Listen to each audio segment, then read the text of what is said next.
निंदा पुलसु पुलसु तेरे दे मारसा गाते अमदो इनी गे नो जोरमा निंदा पुलसु पुलसु तेरे दे मारसा गाते अमदो इनी गे नो जोरमा कुली कुली खना सांगे कुली खना कुली कुली खना सांगे कुली खना जत कुड़ी कौन चेहरा नेला आमा रूप गे जत कुड़ी कौन चेहरा नेला आमा रूप गे निदा पुलसु पुलसु तेरे दिद मारसा गाते हम दो इनी गे नो जोरमा निदा पुलसु पुलसु तेरे दिद मारसा गाते हम दो इनी गे नो जोरमा कोला कोला खाना सांगे कोला खाना कोला कोला खाना सांगे कोला खाना जत कोला खन चेहरा नेला आमा रूप गे जत कोला खन चेहरा नेला आमा रूप गे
पिडिसाला सतनी दिन गिन हिजु सेनो तो करिन उड़व चेणे जपिडी खान का ए बेनो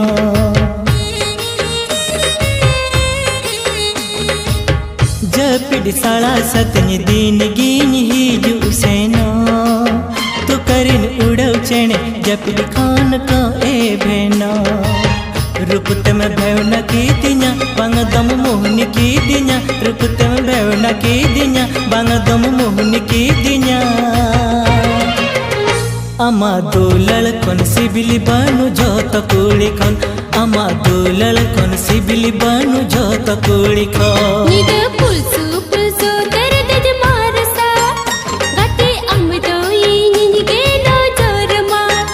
निंदा पुलसु पुलसु तेरे दे मारसा गाते अमदो इनी गे नो जोरमा कोला कोला खाना सांगे कोला खाना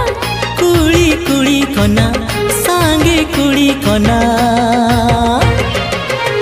जत कोला खन चेहरा नेला आमा रूप गे जत कुड़ी खन चेहरा नेला आमा रूप गे जत कोला खन चेहरा नेला आमा रूप गे जत कुड़ी खन चेहरा नेला आमा रूप गे।